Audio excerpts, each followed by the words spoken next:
right? Make people realize there is a human before the title, right?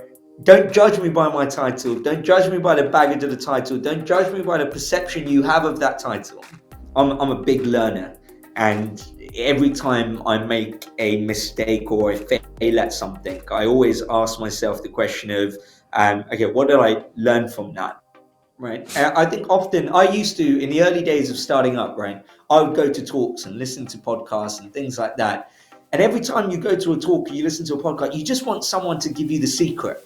Like you just Yes, want true. someone to say, Yeah, yeah. like, what's this thing I don't know that you No, know? no, Just give no. me that secret. Give a secret, yeah. And you realize the secret is there is no secret.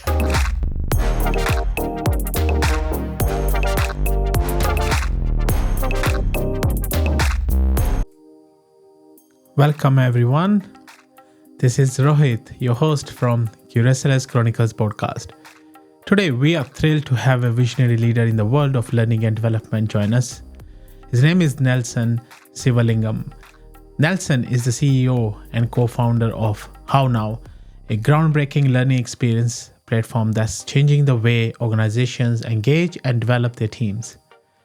With a diverse background in entrepreneurship, from t-shirt printing to film production, Nelson brings a wealth of knowledge and innovation to the table. He's also the author of Learning and Speed, where he explores how agile philosophy can revolutionize learning.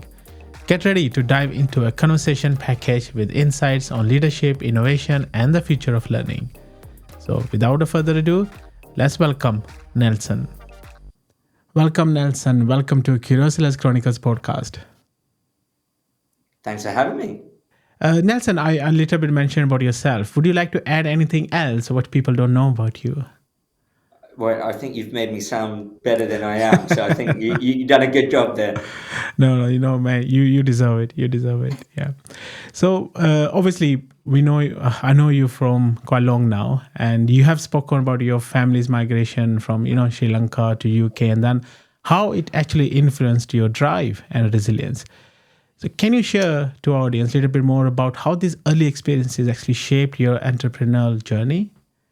Yeah, I think there's probably a couple of things that have kind of shaped my drive. And I think first thing, it's probably true for many of us who are children of immigrants, Yeah, yeah, where, I look at my parents and think at that age, I think my dad was in his early 30s when he left the war-torn Sri Lanka, where it got very unsafe for them to be there. They migrated to, which to a UK, which was very different to the UK we're familiar with today. But that yeah, said, racism is still a problem at yeah, the time yeah. in that we're talking about now. But you can Yep. imagine what it was like at the Oh, period where they came, with very little, with no network, with no job, with no home.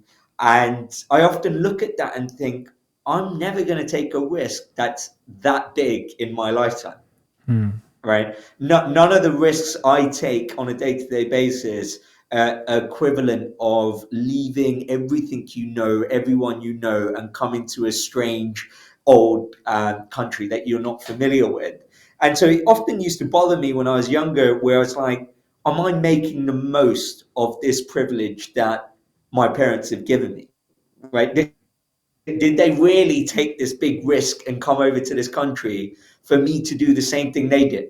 Is it really a big achievement if I get a job and I buy a slightly bigger house than my parents did? Is that really an achievement? And have I really made the most of the risk that they took? And so Yeah, I often used to think, I need to make the most of this, right? I need to take they've given me a foundation that they didn't have, and I need to do more with that.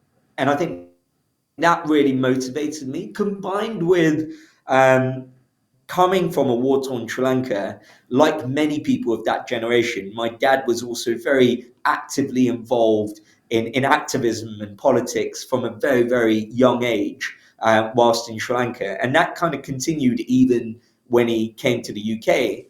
And he used to always talk about doing something that has an impact on people. hmm. Like that was his, even I remember, even when I was like 10, 11, that was my dad's narrative. right? Wow. It was always about just don't do your average 9 to 5 job. Don't do this. It's like you want to do something that's having an impact. And I think you hear that from a young age. And I think the combination of those two things is probably what shaped my drive. Mm, very inspiring, very inspiring. So you had it right at the start of your, you started your journey right at the young age. So brilliant. So obviously, since then you have had various ventures, right? Before founding what currently is How Now. So looking at your journey back then and now till now, what key lessons did you learn from these early businesses that you basically apply to How Now, where you are today? Yeah, I think like, there's a lot. Right? Mm, There's a lot of lessons, and I think I'm a big learner, and every time I make a mistake or I fail at something, I always ask myself the question of, okay, what did I learn from that, and how could I have learned that sooner? mm, Right? I'm constantly trying to accelerate the speed at which I learn. Right? Is if I make a mistake now, I'm trying to find out how I could have made that mistake sooner. And mm, like that, you can imagine there's many things. There's a lot of tactical, operational things about building a business, right? There's a lot of unknown when you're starting a business. You don't really know what your product is. You don't know really who you're going to sell it to or who's going to buy it. You don't know how much money they're going to spend. You don't know how you're going to sell it to them or how you're going to market. There's a lot of unknowns. And the whole process of a startup is with very limited resources, you've got to find the answers to those questions very quickly before you mm. run out of money, Yeah. right? And I think that's the key thing I've realized from multiple ventures is you've got to optimize for learning, right? So the more you can try things out to learn what's going to work and what's not going to work earlier on, the better. And I think there's a lot of things you can do that doesn't require money. Right? Even today, I meet people who they have a great idea for a business, and the first thing they want to do is go find a web developer or an app developer who's going to build it, right? Yeah. And they just Yeah. want to spend the money to get it built. And I was told them, like, slow down. There's so much more you can do Mm, before you get to that point. mm, Um, and like even in terms of validating your idea, seeing whether customers want it or not. I actually find the exercise of creating a website for a consumer business or a sales deck for a B2B business as a process, doing that very early on, I think it helps you shape your story, right? It helps you realize where the actual value is in the product that you're building. And so I extend that to like an investment deck as well, right? Like whether you're going to fundraise or not, I think the process of creating an investment deck where you're trying to convince someone of the value of your business is a really great way of refining your own strategy, your own messaging, your own sales narrative. So yeah, I found that that's really useful. Um, there's many small lessons, but I'd say the one big one for me when I look mm. at often when it gets tough, as you know, right, when you're building a business, it's ups and downs all the time, and when it gets tough, I always ask myself, okay, why am I doing this? Mm, I could be doing hundreds of other things. Why am I doing this? mm. And at different times, that why changes, right? Why I did it 10 years ago is different to why I do it today. But I found one thing is consistent is I find what you build and who you build it with defines your life, right? And I don't mean that just for products, but I Mm. find, I spent the last 7 years of my life building HowNow, Yeah. right?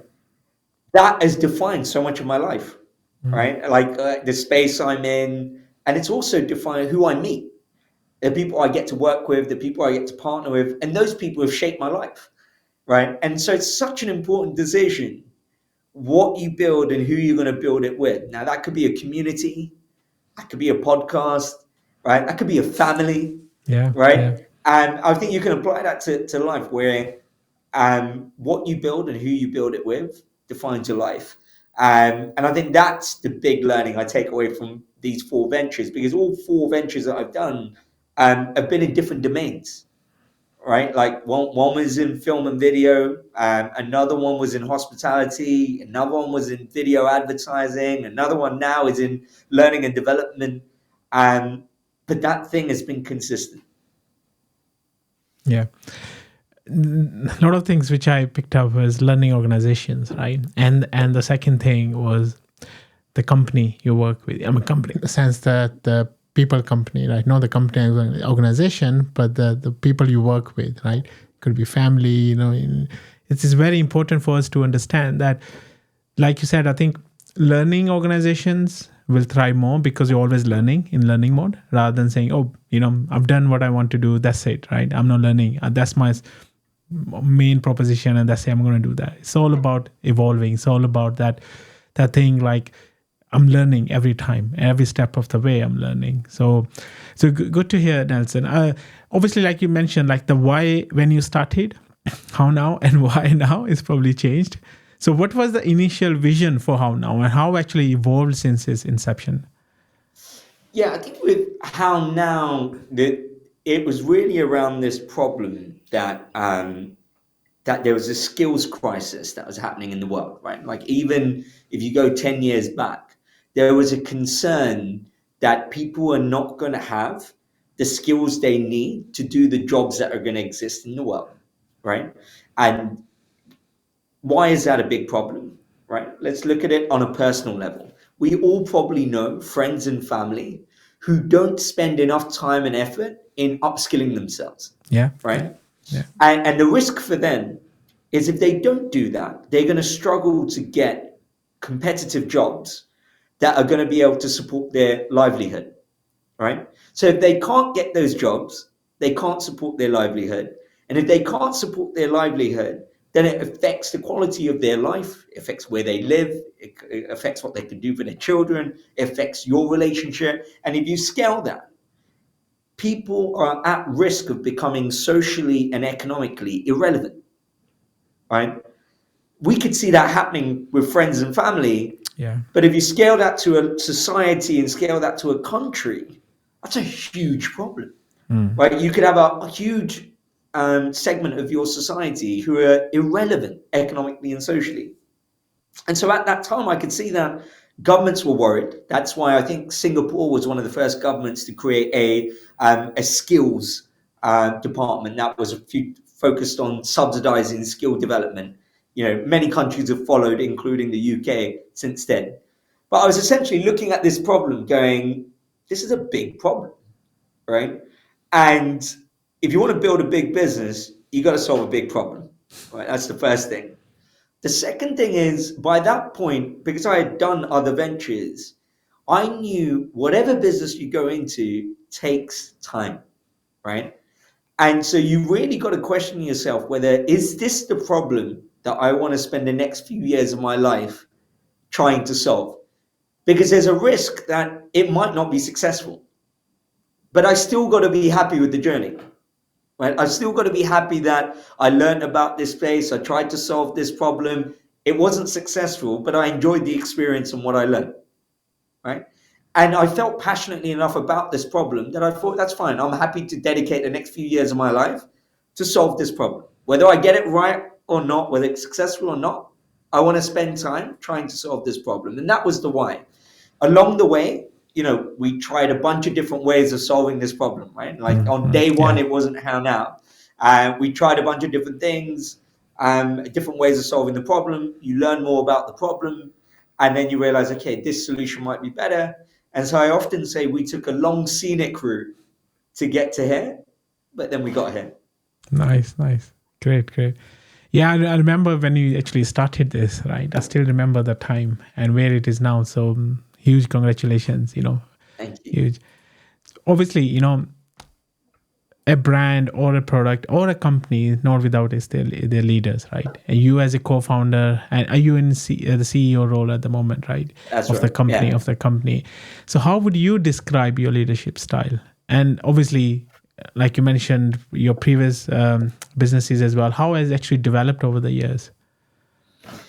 Yeah, so I think my leadership style is very collaborative, right? Mm, I think I'm more about the vision of this is where we need to go. right? And this is why we need to get there. And then it's about collaborating with very smart, skilled, capable people, and very much focused on the best ideas win, right? I don't care whether you've been doing this job for 15 years or 1 year. That's not the argument, right? Hmm. Anyone who tries to win an argument by saying I've been doing this for 15 years, it's a weak argument, right? That you should win the argument based on the merit of the idea. Idea, um, yes. and so you have to justify yourself and you have to explain it, whether that's me or anyone in the team. And so that opens up that collaboration, for everyone to work together. And I'd see my role is really to do two things. One is to set the bar, right? What does good look like? And to set that bar and make it clear to everyone this is what the bar looks like. And then my job is to create the environment and the conditions for us to hit the bar, right? And so, whether that's through coaching or whether that's through making sure we've got the right people on board, or, we've got the right tools in place, or we've got the right strategy in place, whatever it is, that's my job, is to keep checking whether do we have the conditions and the environment to be able to hit that bar or not, right? And so I just focus on that aspect of the job. Yeah. Yeah, great thing you mentioned here. You go by what I picked up is more of a situational leadership, right? You understand where you need to do coaching, where you do need to do mentoring, where you need to tell them what to do, sometime. Yeah.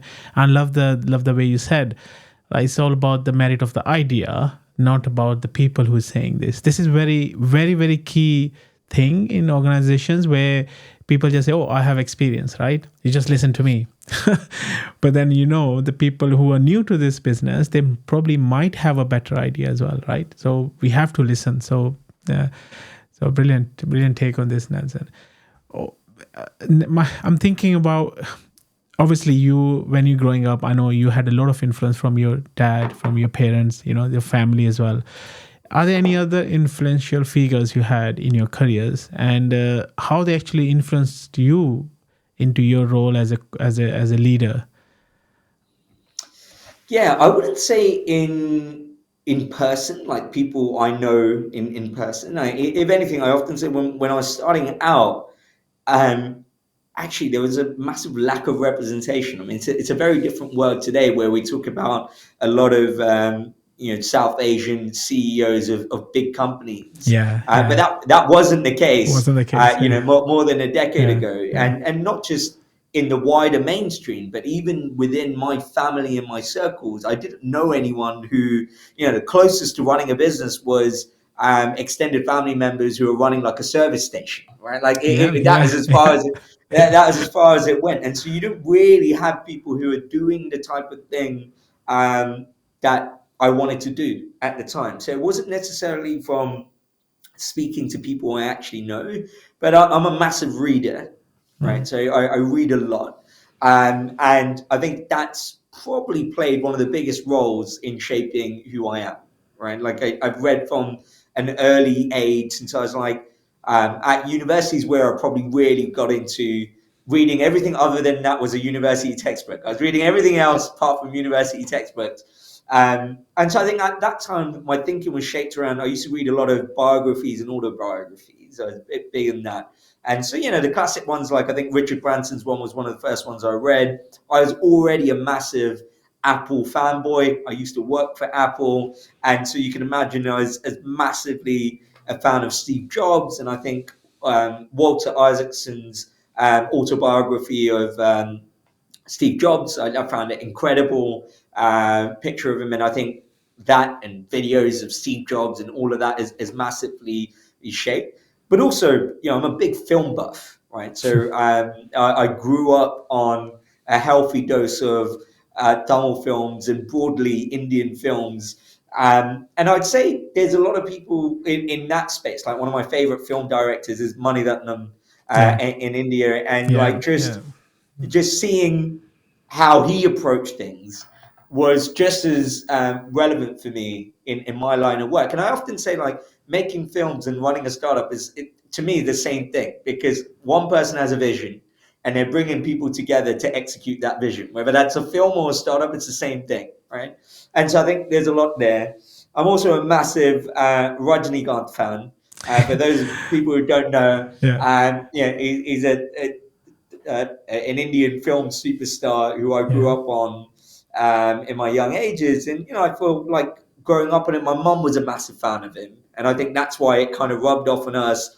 And also just his underdog story, right? Of actually, you could be this underdog and take on the system and actually become one of the biggest filmmakers. So I think in different ways, all of these things kind of shape your narrative that I could go about doing this in different ways. So I think it's just a whole range of weird and wonderful influences. Yeah. I remember, I think I saw a picture. You met Rajnikant, right? Yeah, Yeah. yeah. Yeah. You met Rajnikant. Yeah. I can imagine like how his story actually influenced a lot of people in India as well, or South Asia, where he came Yeah. from, where he was. And then I think one thing you mentioned I think I'm now thinking in my head as well, it actually does make sense to me now that making a film and creating a startup is kind of a similar thing because, like you said, someone has a vision. And obviously, film is a short-term thing, but business is long-term. So, Yeah. but then you can resonate with it, right? Bringing people Yeah. together and everyone Yeah. following the same path. Yeah. Yeah. Yeah, Yeah. yeah. Yeah. Talking about books, actually, I want to ask you. You wrote a book. You authored a book. Is it Learning with Speed? I think. Learning at speed. Yeah. Learning at Yeah. Speed. Yeah. So tell me more about that book. Where the idea came from, and who influenced you to write this book? Yeah, so I think it was. I don't think I was ever thinking I want to write a book, right? I don't think that was on my track in terms of what I wanted to do. But having done different startup ventures, I think what you realize is the startup community are very good at learning at speed. Right? Over the years, the startup community have created many mental models, frameworks, playbooks for how to validate assumptions and learn quickly, iterate, get feedback. I'm sure everyone's familiar with things like the lean startup, Yeah, different yeah, agile design yeah, thinking methodologies yeah, that have been yeah, adapted for startups. And once I started working with learning and development teams in corporate organizations, I started seeing a lot of parallels, right? I almost started looking at the HR and L&D team like a mini startup within the company, right? Because I was like, what they're trying to do is they're trying to figure out how to help people learn the skills they need as quickly as possible, right? They think it might be this coaching, they think it might be this course, but they don't know. Yet you're constantly trying to get the data back, iterate, and learn what others need to learn, right? And so I used to, in those customer conversations, I used to adapt startup models, right? And like lean design thinking models, and I used to adapt that for the world of learning and development, right? I'd do it, and then they'll try it. They'll go, "Oh, I liked this, but this didn't work for me." I'd yeah, take that feedback, and then I'd iterate on that. And over time, I ended up with basically a collection of models and frameworks that had adapted lean methodology for the world of learning and development, right? And so that's where the concepts were. And then COVID happened, and we were all in lockdown, and our team was starting to scale very quickly. And I thought, you know what? I can't keep passing this knowledge on like this. I need to capture this, mm, right? But I needed a motivation to do it. I needed someone to give me a deadline, right? And so I thought to myself, okay, who would give me a deadline? Maybe why don't I turn this into a book? And if I can get a publisher who will give me a deadline, then I'll do it, right? So I said, if I don't get a publisher, I'm not going to do it, right? If I get a publisher, then I'll do it. And so that's what happened. I pitched it to these guys are a massive HR L&D publisher, and I was like, okay, if these guys take it on, it's going to get the distribution it needs. Pitched in the book, they liked it. We signed a deal, and that was it. I started writing the book, and we got a book. But I massively underestimated the amount of work it took. And yeah, just to give people context, this was pre generative AI, right? I think it would be a lot easier Yeah. to kind of write 70,000 words today. But at that time, I think originally the publisher said, I can give you, you're going to have 6 months to write it. Is that okay? And I said, yeah, of course. I'll do it in 3 months. Yeah, do it in 3 months. Yeah. And 6 months later, I've not even hardly done Uh, anything. I think I extended the deadline 3 times. And by the end of it, it took me about 12 months before I wrote the mm, book. mm. Yeah, it does take a lot of time, effort as well. Like, they talked about the scaling happened. Your team scaled during COVID period, right? And where HowNow is now is actually attractive, significant investment, right? And it's actually scaled rapidly. What strategies have been crucial for you in scaling your business? Yeah, I think there's a couple of things. I think first one is product, right? It is the strategy being you love the problem, not the solution, right? And so we were very focused on this is the problem we need to solve. And does it solve the problem or not? Not really looking at, I think what really helped us was my background isn't learning and development, Hmm. right? Yeah. So I came into a space as an outsider. And so I was able to bring in a fresh perspective that everyone else who'd been in the industry for a long time was used to seeing the problem in the same way. And I think that really helped us, right? So we made some fundamental differences in the way we approach the problem versus the kind of category in the space we're in. The dominant category is called learning management systems, so LMSs. And all LMSs, pretty much, there are thousands of LMSs. They all work the same way. But what we were able to do is come in and go, why are you doing it this way? Why don't we try it this way? Right. And so I think that was a fundamental part, is taking a very different route to attack the problem and then building the narrative around it to convince the market why the current approach was wrong and they needed this new approach. So I think that was a big part of the success around it, was how we approached the problem and how we took that solution there. The other one was around the go-to-market, right? So how do we win customers? So although this market has a lot of players and it's saturated, it's not competitive. And I think that's an important differentiation, right? Saturation means there's a lot of players. But if it's not competitive because everyone's saying the same thing, right? So we thought there was an opportunity to cut through the noise. But we decided to be able to do that, we need to educate the market, right? Hmm. With our Hmm. thought leadership. Yeah. So we decided we need to build a media brand that's known for our expertise and thought leadership, right? So while everyone else was investing in traditional marketing method, 7 years back, we decided, okay, we're going to build thought leadership, right? Right. So Right. we're going to get people to, we want to own, before you can own market share, you need to own mind share. So we decided, let's prioritize mind share. We need people to think about us when they think about learning and development. So we started L&D Disrupt, our podcast series. We built a community for disruptive learning and development people who would be attracted to our solution. I was writing content. I was doing speaking circuits. It was all about talking about our philosophy and our approach to that. Now, what that did over time, it's not a quick strategy, but what it does over time is it's a flywheel, right? That builds momentum and it builds a moat that's very difficult to break, right? Like if your primary strategy is bidding on Google search and think later, right, that's a bidding war, It right? is. It is. It's a difficult one to defend. Yeah. But when you build a media brand and a community with high value content, it's really difficult to replicate that. And it's really difficult to try to take on that moat. And I think that really helped us scale, right? Really scale and build a brand that people trusted and grow in. And that was that. The other thing was we were very frugal, right? We're not your. I think this is where our kind of the upbringing kicks in. Even when we raised millions, we were very frugal. We're not one of those startups that hire excessive number of people and then made redundancies. We've Yeah. never made Yeah. any redundancies, right? Amazing. Because we Yeah. we only hire when we absolutely need to hire. Neat.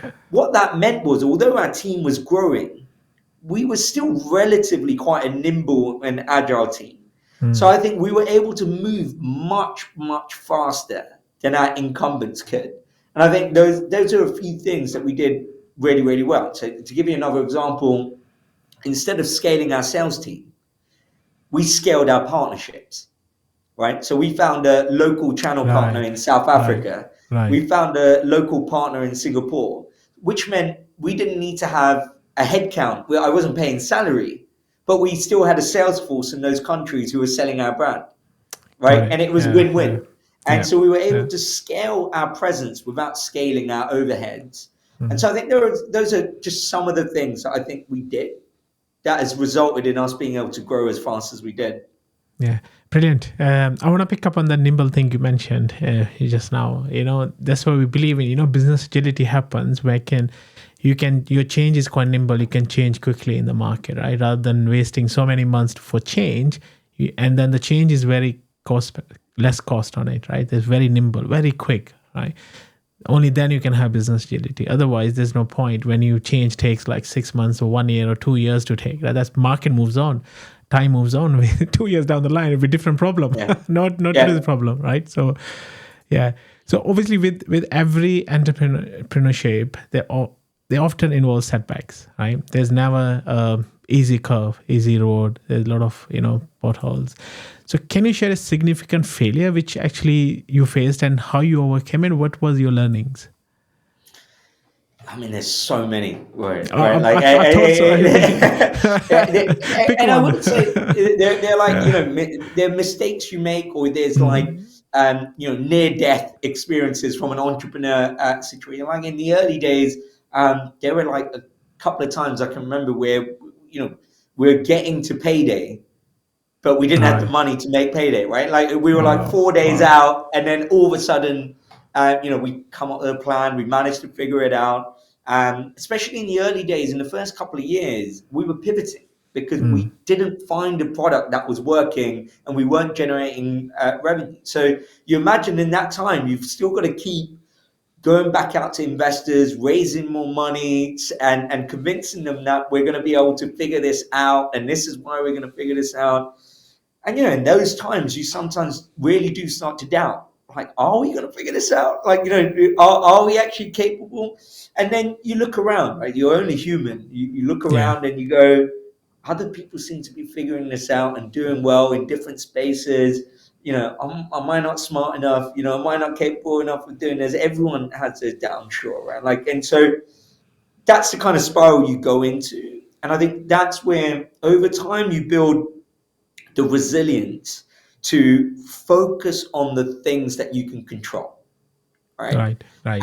And I think focus is underrated, right? And I think often I used to in the early days of starting up, right? I would go to talks and listen to podcasts and things like that. And every time you go to a talk or you listen to a podcast, you just want someone to give you the secret. Like you just Yes. want True. someone to say, Yeah. Yeah. like, what's this thing I don't know that I you know? Just give don't me know. that secret. Give a secret. Yeah. And you realize the secret is there is no secret, right? Yes. It's the stuff that people say that sounds mundane and boring, is the secret, right? Like, and focus is one of those things. Is the only difference between a successful business and a non-successful business is they manage to stick around long enough for it to be successful, and that's what we managed to do, right? We managed to stick around long enough, iterate, learn from it, to be able to get to a point where we were successful. And so I think that the kind of reflection on that is the focus, because what happens is when it starts getting tough, right, is when you're more likely to procrastinate and be distracted, right? Because you're Okay. now drawn to the thing that's easier, right? Like Yes. another idea attracts you more because it's easier. It's easier to just sit there and ideate than it is to build a product and build a business, right? And I think at that moment you realize you need to focus, Mm. right? You need to remind yourself, why is this the thing that I need to do? And I'm going to focus on the thing that's going to move this forward. And I'm not going to get attracted to other things that are shiny and seem less difficult to be able to do. So I think that's one thing in terms of like a more general thing.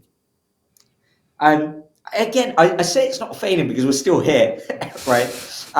But like, it feels like a failing when the first time I was fundraising, um, you get a lot of rejections when you're fundraising. I Mm. don't think people appreciate this. People Yeah. talk about the fact that we raise money, but they don't often appreciate more people say no to you than yes. That's the Yes. reality of That fundraising, is. That right? is. Yeah. Yeah. But all it takes is a few people to say yes for you to raise millions of money, Mm. millions of pounds, Mm. right? And but every time you get a no, that feels like you failed, right? Like you feel like I've put all of this work in, crafted this investment pitch, I pitched you, I couldn't convince you, I feel like you failed. Um, so yeah, I think like in that seems like a failing. Yeah, they're the ones that come to my mind, right? I Mm. don't think Mm. there's. I often say failure is a choice.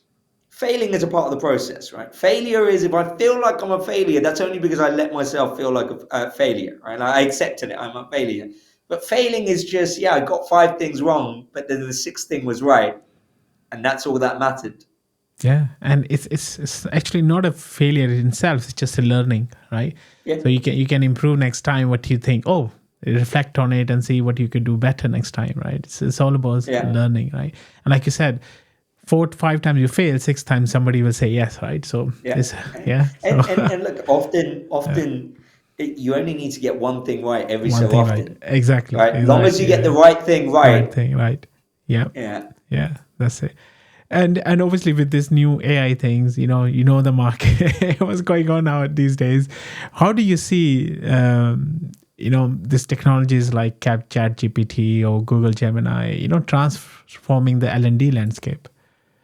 yeah. So I think look, the first thing to probably point out to people is sometimes it's really hard to distinguish between what's a fad, right, and what's a genuine disruption. Like Disruption. Yeah. we had VR for a little while. Everyone was trying to convince everyone that we're going to live in a virtual world, and like that's a fad. It's not because that technology is never going to have a real application, but it's not there yet, right? So and that's why that was just it's a fad that's kind of amplified by vested interests who want to convince you that this is what the world's going to look like.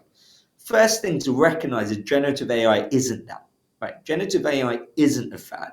This is a leap that we've taken in technology. And I think I say this because I come across people who are almost now very annoyed about the level of generative AI conversation on social media, and everything is AI, AI, AI. And it's easy to um, turn off and go, no, no, no, this is rubbish. You don't want to do that because this Yeah. is going to have an impact, right, Exactly. Yeah. on Yeah. your life. Yeah. Now, what does that mean for learning and development? We see it in a couple of different ways, right? First thing is there are certain things right now. I'll tell you how learning and development teams are using AI right now. All They're right. using it more for efficiency than to Okay. be more effective, which is Okay. largely what's happening in most other sectors, right? Yeah. Where Yeah. they're using it to do automation, they're using it to create more content, they're doing all of the low hanging fruit. But the problem is, you can't be just by being more efficient, you're not going to be more effective. Because if you're automating the wrong things, right, then it doesn't make a difference. There's a difference between doing the right thing and doing the thing right, Thing right. Yeah. Yeah. right? Yeah. And to have an impact, you need to do the right thing right, right? Right. And Yes. and that's where we need to use generative AI, but that isn't happening right now in most of the use cases in L&D. So what should they be doing? Let's come back to the problem statement. The problem statement in learning and development in organizations is your business has a strategy. Does your business have the skills to deliver that strategy or not? That's the question. How many organizations can answer that question? Most can't because they're not measuring skills, right? Let's say somehow they form a hypothesis that these are the skills gaps that we have. The second question is, how am I going to bridge these gaps? That's the job of L&D to help solve that problem. And Mm. that's where generative AI can help. So I'll give you examples of how we're using it right now. We now use generative AI to be able to analyze the tasks that a job role has to do. And based on those tasks, we can infer to say these are the skills that you need to be able to execute these tasks. So you need to have, let's just say, risk management to a level 4, right? And then we have a skills assessment that tells us whether you have that skill or not. So we know where your gap is. And then we look at all of the learning that's available to you. That could be mentors, coaching, courses, workshops, whatever it is, books, podcasts, blogs.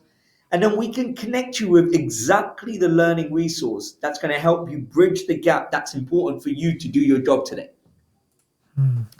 To get to that level of personalization, that's only possible because of generative AI, Mm. right? Now, where I see the future is of how do we assess skills, right? Now, typically in the old world, you would have, say, a human who would observe you doing the skill, right? Like I would say, okay, you speak to this customer and I'm going to watch. And then based on that, I'll assess and I'll say, okay, you're at level 4. That's not scalable, right? Or it's difficult to scale, right? It's very resource intensive. But now with generative AI can be your eyes and ears. And if you give generative AI the context of what good is and what bad is and what level 1 looks like and level 5 looks like, we can now use generative AI as the observer to observe Right. and assess. Right. Right? Right. That's one example of what we see the future to be for generative AI in learning and development. Mm. But there's a lot more. I'm excited for how this would democratize learning in a meaningful way moving forward. Yeah. So at the moment, you are using generative Generative, AI yeah, within HowNow. Oh, brilliant, yeah, brilliant, yeah. amazing, amazing. Good to hear. So, unfortunately, we are end of our podcast. I wanted to ask, what advice would you give to aspiring leaders who are just starting out in their careers? Wow, big question, Warren. Is I think the first thing is self-awareness that the label or the job title carries baggage, right? True. Yeah. So the respect someone gives you Yeah. or the fear someone has, right, or the way they feel about you even before they've met you is because of the baggage the job title carries, right? And you've now, well, the moment you become aware of that, you can now play that in the right way, right? You can use that baggage to make sure people are heard. People who are not heard are being heard because you can use that baggage come with it. Or you can use that to kind of diffuse the situation. Like, for example, someone might have a bad experience with a CEO in a previous company because that CEO is very dominating, authoritarian, right? And therefore, they might approach you, even if they don't know you as a human, they might already approach you with fear because of the baggage the title happened. So you've got to diffuse that. You've got to change the perception of that title. And so the advice I'd give is to put the human before the title, right? Make people realize there is a human before the title, right? Don't judge me by my title. Don't judge me by the baggage of the title. Don't judge me by the perception you have of that title. And so you've got to be proactive in making that human visible, that expose that human, expose the vulnerabilities of the human. I don't know everything, right? There are things I'm really good at. There are things I'm equally bad at, right? And I think putting that human first is key for a leader, right? To get the respect, to get the buy-in, to get the relationships that form that collaboration for you to move forward, to have that trust that, if all of a sudden you're going to come and go, all right, guys, we were going here, but we now need to go here, right? I can tell you that there is some element of this where I just need you to trust that this is where we need to go, Mm. right? Yeah. And that only comes when you build that human relationship of trust. So, in short, put the human before the title. Yeah, brilliant advice. Brilliant. Put human before the title. Brilliant. I'm going to add this right at the front of the podcast. Brilliant, Nelson. Thank you very much for your time, for coming into this space and talking to us about how now and your vision as a leader, and this wonderful advice of put human at rather than the title. Put human first rather than the title. So thank you very much, Nelson. Thank you, Warren. It's been a pleasure. Thanks for having me on your show. My pleasure, Nelson. Okay, listeners, audience, thank you very much for listening to this podcast. Stay tuned for the next episode. Till then, take care. Bye now. Stay safe.